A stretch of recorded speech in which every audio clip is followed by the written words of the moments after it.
You can support me by turning on notifications, subscribing to my channel, and liking the video. Waiting for your comments. Secret experiment in the Red Room. Unraveling dark mind control programs remains a puzzle of rumor, myth, and chilling possibility. The story typically begins with stray whispers on fringe conspiracy forums, half-remembered accounts from people who claim to have woken in a hospital ward bathed in an intense crimson glow. They describe mass attendance, silent corridors, and forced psychological drills that spiral into terror. Over time, these cryptic testimonies garnered attention from conspiracy researchers seeking proof that somewhere a black-budget operation is testing advanced techniques to break or rewrite the human mind. Those who dismiss it say it's another paranoid fantasy, yet the details echo real histories. From the CIA's MKUltra fiasco, where LSD and electroshock were used on unwitting subjects in the mid-20th century, to more modern whispers of advanced VR illusions and neural implants. According to those who've come forward, most of whom vanish or recant soon after, this Red Room relies heavily on environment-based disorientation. The walls, ceiling, and lighting are a single uniform red that skews all sense of color, time, and emotional stability. Psychological studies show that red can accelerate heartbeat and heighten anxiety. If someone were trapped in a featureless space flooded with that color, day and night, it might scramble their internal rhythms. Many testimonies mention a constant hum in the background at a low frequency, sometimes called infrasound, known to induce dread or discomfort in humans. The synergy of these elements, the red haze, the humming, the omnipresent sense of isolation, supposedly primes the subject's mind for deeper manipulation. Some say the program's goal is sleeper creation, forging individuals who can be triggered to carry out tasks. Others claim it's purely interrogative, forcing confessions or data extraction. The swirl of rumors extends to forcibly administered psychoactives, used to make victims susceptible to implants of false memories or reprogramming of core beliefs. Without physical evidence, it's impossible to confirm or deny these stories. But they keep cropping up, from late-night radio shows to ephemeral online accounts. Sometimes, a user named Subject87 or Project Ember posts a detailed account, only to delete it days later, replaced by an apology claiming it was all invented. Observers say this pattern suggests intimidation or infiltration, that authorities hush witnesses by any means. At the same time, skeptics point out no leaked photos, no official documents naming the Red Room, just rumors coalescing into an urban legend. They argue that color-based mind control might be psychologically jarring, but not to the extremes alleged, and that any references to advanced VR or neural chips likely come from science fiction. Yet the historical precedent of MKUltra looms large. People remember that the CIA once did unspeakable things in secret labs, giving LSD to people who never volunteered, or trying to develop truth serums to manipulate foreign spies. When partial files emerged in the 1970s, it confirmed that yes, Western intelligence had undertaken real mind control experiments. Critics suspect that once official condemnation forced MKUltra underground, it may have continued under different code names. The Red Room conspiracies fit neatly into that lineage, a single color-coded environment used to optimize fear, confusion, and suggestibility, hidden away from public accountability. The color red is no arbitrary choice. Conspiracy theories often revolve around symbolic hues. Red triggers primal associations with blood, danger, and alarm. Immersing someone in that environment day after day could amplify terror, making them malleable to suggestions.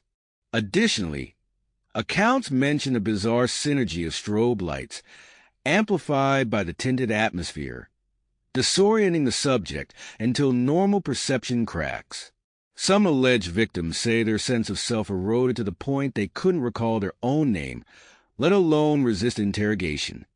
Another thread in the rumor is about a red corridor or scarlet level in an underground facility, like a lab or bunker built decades ago that's still operational. A few mention the southwestern desert, pointing to repurposed Cold War test sites. Others say it's in an abandoned mental institution, the perfect place to hide detainees. The question is always the same. How have so many insiders kept quiet for so long? Believers answer that the operation is so compartmentalized that only a handful of staff see the Red Room directly, each sworn to secrecy under threats. This secrecy is reinforced by the looming presence of clandestine agencies, both governmental and corporate. In that hush, it's plausible for a hush-hush project to persist unchallenged. Equally, cynics maintain that it would be impossible to sustain such a large-scale enterprise without tangible leaks. Another recurring motif is advanced technology. Some claim that microdoses of a new drug, call it a super LSD, are pumped into the Red Room's air system, priming subjects for hallucinations. Others mention wearable electrodes that deliver mild shocks in sync with flickering lights, rewriting neural pathways. The ironically named caregivers remain silent except for calm commands or repeated questions, testing how quickly a subject's psyche crumbles. The all-red environment, they say, helps obscure details.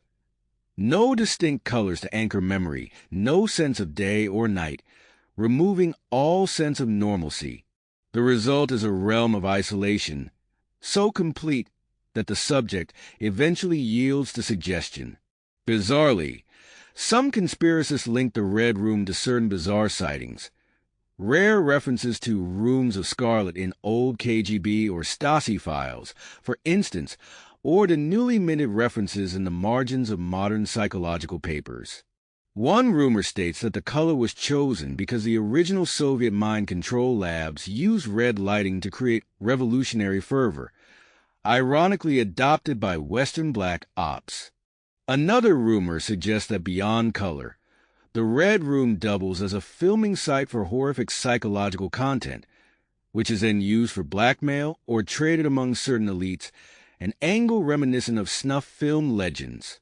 There's little corroboration, but the rumor's existence underscores how the Red Room stands as a blank canvas for our worst fears about mind control, secrecy, and depravity. Meanwhile, official silence persists. No agency comments directly, likely to avoid fueling speculation.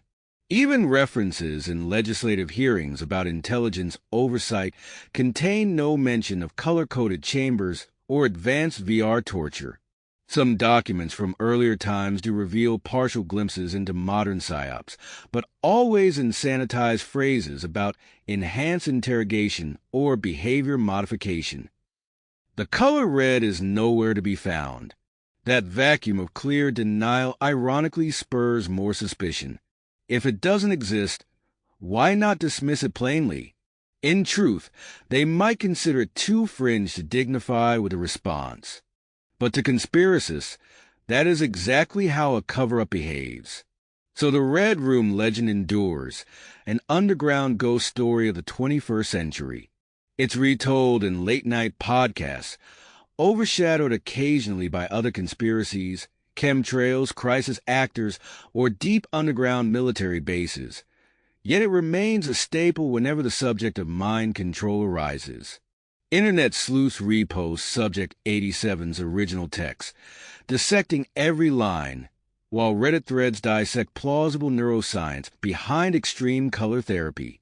Meanwhile, skeptics roll their eyes, urging that we rely on real historical evidence and caution against conflating rumors with genuine testimony. Whichever side one takes, the narrative resonates because it's about the terror of losing autonomy.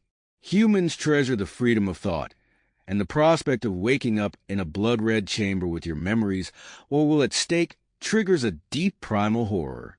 The color red is iconic in nightmares, blood, danger, fire, symbolizing not just physical threat but psychological violation.